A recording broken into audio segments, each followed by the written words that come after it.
Alright, YouTube, we are back. We got some new updates that we're going to talk about. Um, Discussing the new channel. This will be the final bit of updates. So, well, for a long time at least.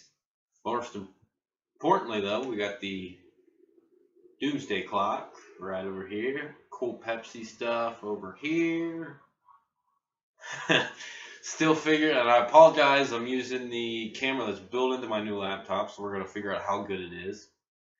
And then I got some cooler, few things I want to talk about, and then, yeah, let's get to the video. First, we're going to light the pipe, and what we're smoking today is Captain Black, an oldie but a goodie. It was one of the first pipe tobaccos I ever smoked, and it's still one of my favorites.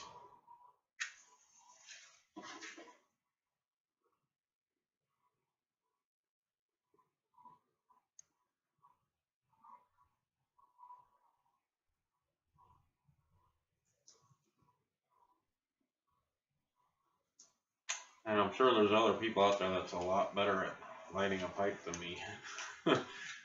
But I digress.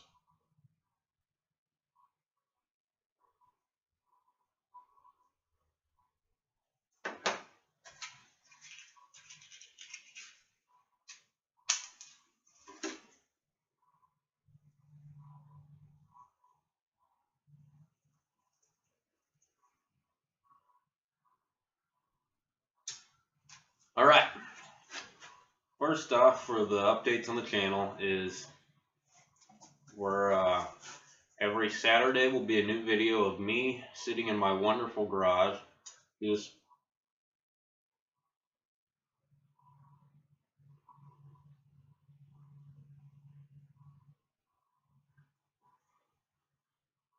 talking about things that are important to me, and hopefully you'll find them interesting.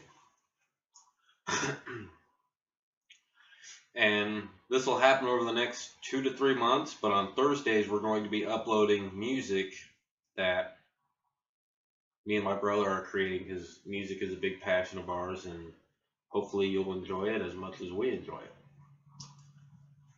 But Saturdays will be me here, and like a few of the messages I've got. I don't smoke inside my house, so as you can tell, it's still a little chilly in Ohio, so I'm rocking the flannel coat thingy.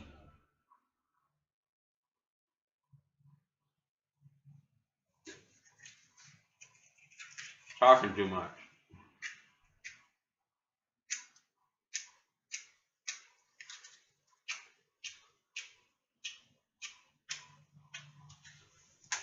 Matches don't want to light.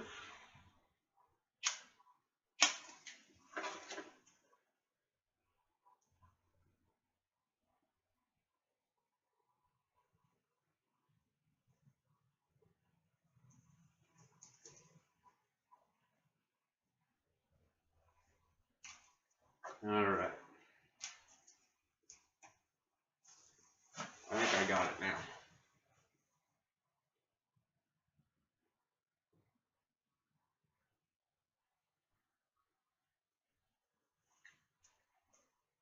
So I'm all moved in. As you can tell, I'm still unpacking, or packing, I suppose.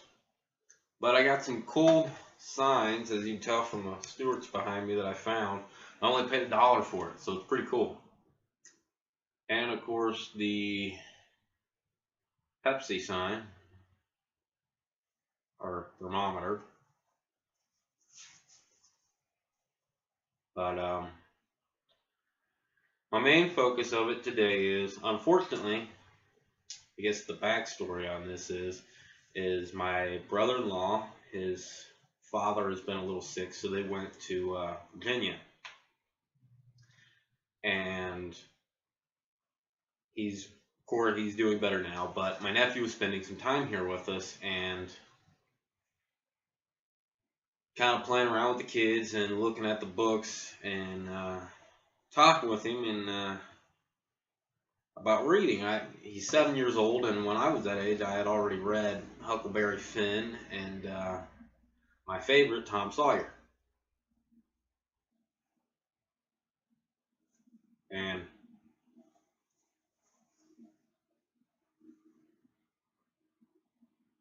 so I had asked him about reading, and he goes to not a public school, but it's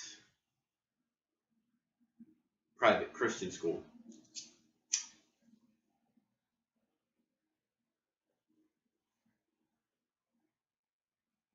And I asked him about the books that he was reading for school, and he said, well, I have a Bible passage I read, have to memorize every week, which is good.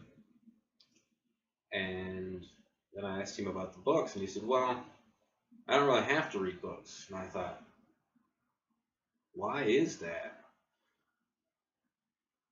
And then I began to realize that the town I live in, when I thought about it, was they don't even have a bookstore here.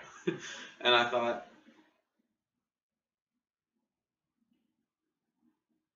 why? What's that say about the state that our country's in, where we don't even really, we spend millions of dollars on No Child Left Behind and all of these other organizations, and kids aren't reading. And then I thought about the adults. When was the last time that, you had an adult read a good book? And I know all the craze right now is this 50 Shades of Grey, which is really not literature in my opinion. It's sadistic and not a good read. I haven't read the book, so I probably can't judge it along those lines, but it doesn't entice you. It doesn't. It's not classic literature material. And the more I thought about this, I thought about how people aren't reading and how there aren't really any bookstores. I went to the local library, and it was mainly movies and DVDs and computers.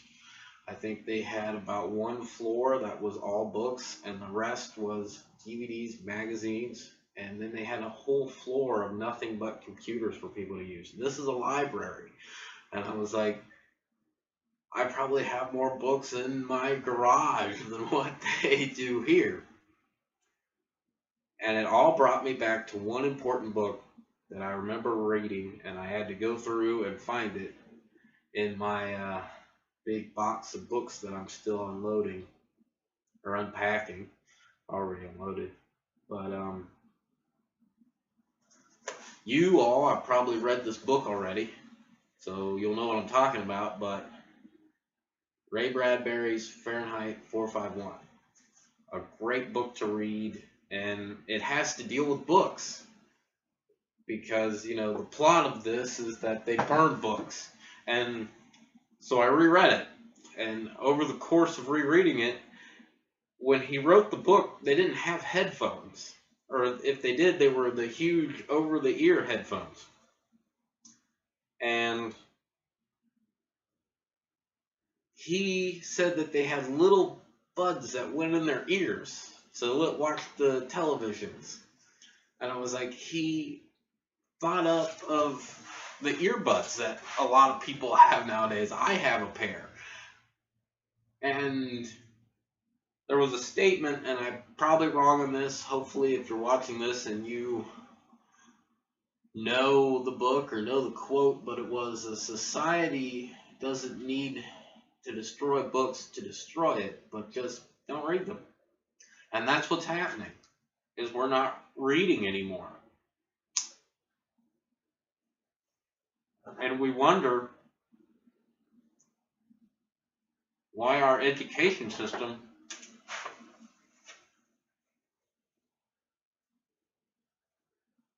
is lacking. I personally think it's because we don't read anymore. We're not studying like we used to. We're not where are all the bookstores? I mean, especially, I live in a pretty good sized town here in Ohio, and it's decent sized. It has your average Walmart and your Kroger store, but no bookstores. And a library that has more DVDs than it does books, and more computers than it does anything. And so then, yesterday, I decided to go through and with my brother, and we decided to look around to see what kind of books were offered here in our town alone. And we thought, well, we'll see if there's a bookstore. There isn't any. And then, well, where do people shop here? So we went to Walmart. And the only books they had there were more romance novels with a few Bibles, and of course, if you know me, you know that my politics slightly lean to the left, and it's nothing but maybe right-wing propaganda books. There's no opposing view. Books of, well, this is what so-and-so, the radio show host, thinks, and then this is what so-and-so, his adversary, thinks of this, to give an opposite opinion of what's happening. And there's none of that. So we went there, and we was like, well, where else can we go? So we went into the Kroger's, which has magazines, and they had the same setup as Walmart. And then I went to, there was a little local store that also has magazines, but no books. And I thought, this is amazing. There's no books to be found in my town that one can read. And we went to the library after this, and they didn't have the classics. I asked the lady behind the counter, I asked her for if they had anything by Shakespeare, which is a pretty classic book. Everyone probably read that at some point in time in their life, of any of his works, but usually most libraries have a collection, maybe all of his stories into one. They didn't have it. So I asked for, my personal favorite author is H.G. Wells. And I asked if they had anything by H.G. Wells, and the lady was probably, I would say maybe my age, maybe a little younger, probably my brother's age, probably early 20s, who was working there. And she looks at me and goes, who? And I was like, okay, this is not good. So this is probably more of a rant than it is a story, but it's sad that the state of the world that we're in now, that no one reads. Can't believe it. A good-sized town, no bookstore, no real books, no literature.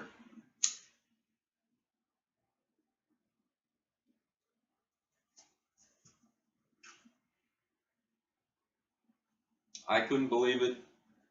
It was depressing, to say the least.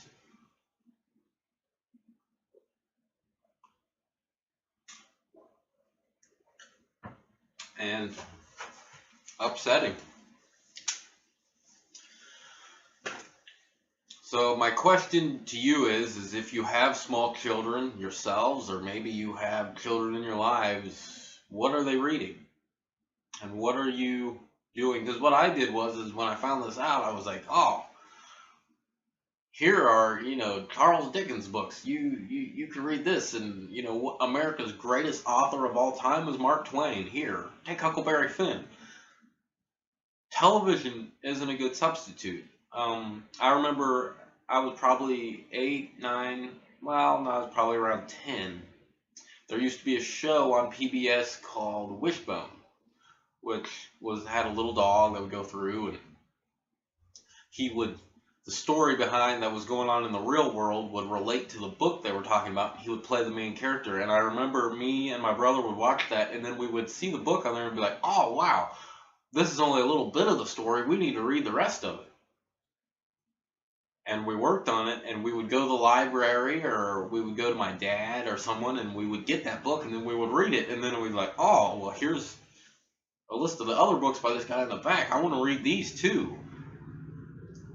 So I would spend a lot of my childhood into my teen years reading,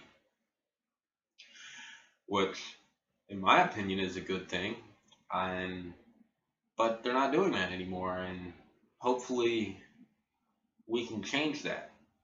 Hopefully that you out there, have children in your life, or you have nieces or nephews, or maybe you're in the Big Brothers Big Sisters program. What kind of books do you advise young boys or girls, young children, to read to enrich them? I'm not saying that, someone who's 7, 8 years old should be reading Fahrenheit 451, but they should be, reading something of some sort.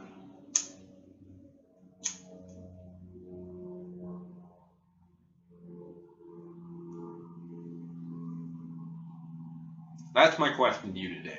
What are you reading, and what are you giving the children in your life to read?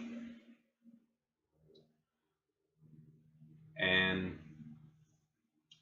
to finish my video out, because I think I'm hitting about the 16-minute mark or something, and I don't know if they'll put a cap on me yet or not, but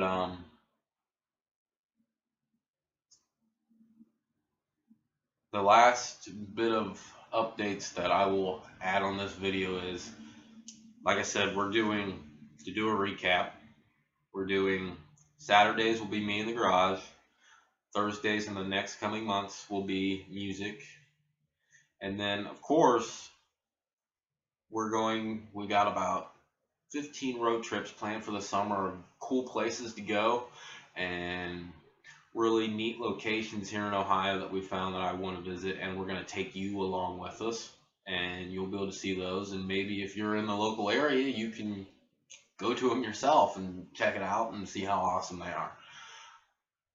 With that, we will see you next Saturday. So if you like the video, like it. Hopefully you'll comment and tell me what you're reading, what you're into at this point in time, and I'll see you next Saturday. Have a good one.